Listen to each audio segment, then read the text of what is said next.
દુર્ઘટનાગ્રસ્ત ફ્લાઇટને લઈને એક સૌથી મોટો ખુલાસો થયો છે કે મુસાફરી કરનાર પોરસ પટેલે ગંભીર આક્ષેપ લગાવ્યા છે। 20 મેના રોજ એઆઈ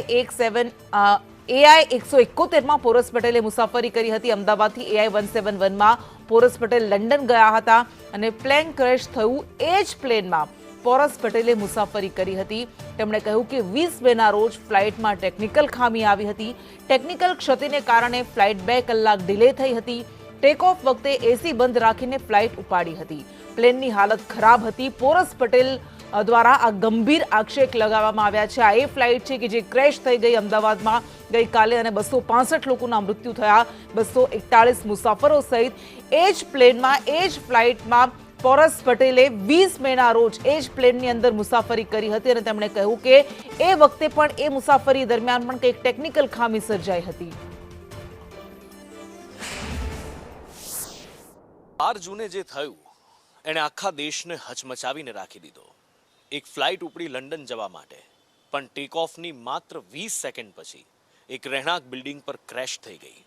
બીજે મેડિકલની એ બોયઝ હોસ્ટેલ હતી, એના પર ક્રેશ થઈ અને લગભગ 300 કરતાં પણ વધારે લોકોના મૃત્યુ થઈ ગયા। દેશ આખો હચમચી ગયો। સવાલ અત્યારે એ ચર્ચાઈ રહ્યો છે કે આ થયું છે કેવી રીતે? એઆઈ 171 સાથે થયું શું કે ટેક ઓફ પછી 322 કિલોમીટરની સ્પીડ તો પકડી લીધી, પણ એ પછી પ્લેન લિફ્ટ જ ન થઈ શક્યું। ઘણી બધી વાતો સામે આવી। ઘણા બધા એવા લોકો પણ મળ્યા કે જે કંઈક દાવા કરતા હતા કે આ ફ્લાઇટમાં અમે આવું જોયું, અમે આવું જોયું। પણ એ ફ્લાઇટમાં જેમણે ભૂતકાળમાં એટલે કે તાજેતરમાં જ મુસાફરી કરેલી છે અને એ પણ અહીંથી લંડનની અને લંડનથી અહીંયાની, એવા એક વ્યક્તિ આપણી સાથે છે અને એમની પાસેથી જાણવું છે કે એમનો આ ફ્લાઇટમાં શું અનુભવ રહ્યો છે। એ જ્યારે આ ફ્લાઇટમાં અહીંયાથી લંડન ગયા કે લંડનથી પાછા આવ્યા, ત્યારે એમને શું જોયું, શું અનુભવ્યું, શું એમને કંઈ એવું લાગ્યું કે આ ફ્લાઇટમાં કંઈ ગરબડ છે? પોરસભાઈ પટેલ મારી સાથે છે। પોરસભાઈ, સ્વાગત છે આપનું। પોરસભાઈ, આપ જ્યારે લંડન ગયા તો કઈ તારીખે અહીંથી ગયા હતા અને એ વખતનો જતી વખતનો અનુભવ શું રહ્યો? હું ને મારું ફેમિલી, મારા વાઈફ ને મારા 2 ડોટર્સ છે, તો અમે લંડન મારા કઝિનના ત્યાં જતા હતા। તો 20th મેના અમે ફ્લાય આઉટ હતું અમારું અમદાવાદ એરપોર્ટથી અને 1:30નો ફ્લાઇટ ટાઈમ હતો। અરાઉન્ડ 12:30 અમને બોર્ડિંગ કાર્ડ સ્કેન કરીને ફ્લાઇટમાં જવા માટે આગળ કર્યા એમને ટર્મિનલમાંથી બહાર, અને ફ્લાઇટની પહેલાં જ્યાં વોકવે છે ત્યાં આગળ, તો ફ્લાઇટ વોઝ નોટ રેડી એવું અમને કીધું કે ફ્લાઇટ અત્યારે રેડી નથી થઈ। તો અમે ત્યાં હાફ એન આવર 45 મિનિટ્સ ઊભા રહ્યા, પણ પછી લાગે કે હજુ ફ્લાઇટ કેમ રેડી નથી। તો પછી અંદરથી એર ઇન્ડિયાનો અથવા ગ્રાઉન્ડ સ્ટાફનો કોઈ માણસ આવીને એમને કીધું કે કોઈ ટેકનિકલ ખામીના લીધે ડિલે થઈ રહ્યું છે, એ જ્યાં સુધી ફિક્સ રિઝોલ્વ નહીં થાય ત્યાં સુધી ફ્લાઇટ ટેક ઓફ નહીં કરી શકે। તો અમે કીધું કે અમને પાછા ટર્મિનલ લઈ જાઓ, પણ એ ટાઈમે ઓલરેડી અમારું બોર્ડિંગ કાર્ડ સ્કેન થઈ ગયા હતા, સો અમને પાછા બી નહોતા લઈ જઈ શકતા। એટલે અમે 2 કલાક તો 12:30 to 2:30 અમે ત્યાં ખાલી ઊભા જ રહ્યા વચ્ચે ટર્મિનલ ના। તો એમાં વોકવેમાં એસી ચાલુ હતું, એટલી ગરમીમાં અમે બપોરના 12:30 થી 2:30 ઊભા રહ્યા। 2 કલાક સુધી તમે?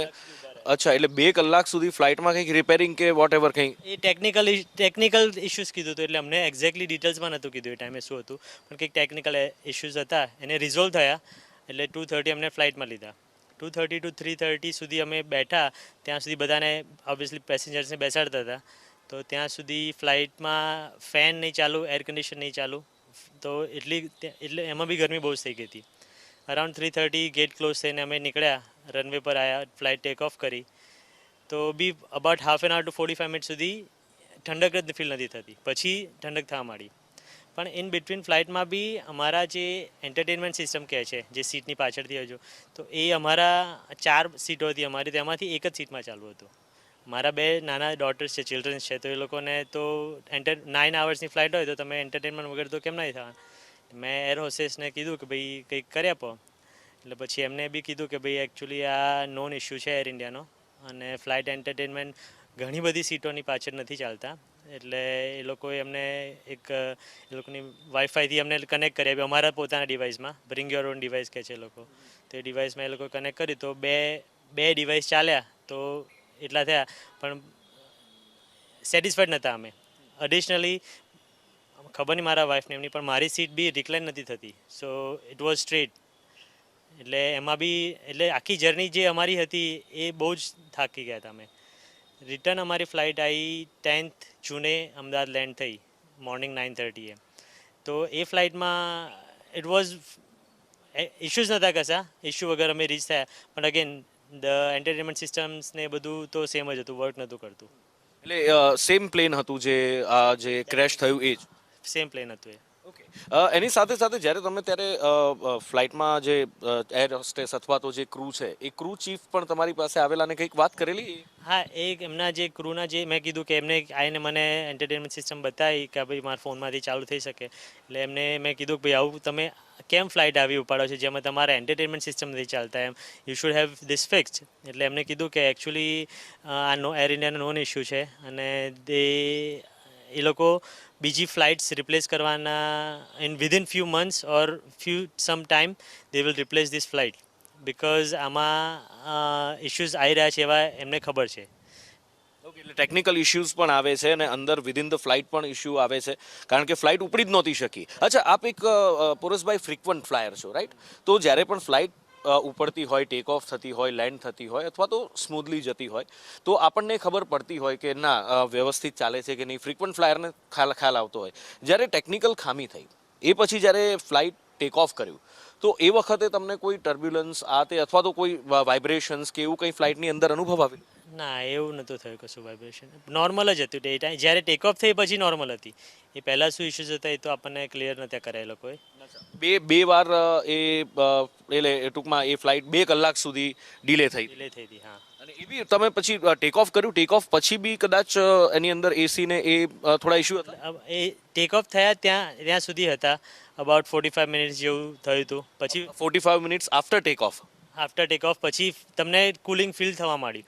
એ ત્યાં સુધી તો ફેન કુલિંગ ઇટ વોઝ પરસેવ થતો હતો બેઝિકલી આપણને.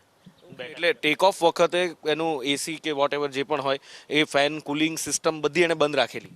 ટેક ઓફ એવું હોય એ જ અમને એટલે જ ફીલ નહોતું થતું કારણ કે ઓલમોસ્ટ અબાઉટ હાફ એન આવર પછી અમને ફેન ફીલ થવા મળે, એર કન્ડિશન ફીલ થવા મળ્યું, but there was only after half an આવર take off પછી. ઓકે. 3:30 એ ગેટ બંધ કરીને આગળ વધ્યા અમે. 3:45 એ રનવે પર આવીને ટેક ઓફ કર્યું અને પ્લેને. પણ ત્યાં સુધી અબાઉટ 4:15 to 4:30 વચ્ચે અમને એક્ઝેક્ટ ટાઈમ નથી ખબર, પણ અબાઉટ હાફ એન આવર પછી અમને કુલિંગ ફીલ થવા માંડ્યું. ઓકે. જ્યારે ફ્લાય થયા પછી. અચ્છા, એટલે તમારી ફ્લાઇટ હતી લગભગ 1:30 વાગ્યાનો ટાઈમ છે ને અહીંથી? એ હા. અને 3:30 પોણા 4 ઉપડી? પોણા 4 ઉપડી. હા. એટલે ઘણી બધી ડિલે એ ફ્લાઇટ થઈ હતી.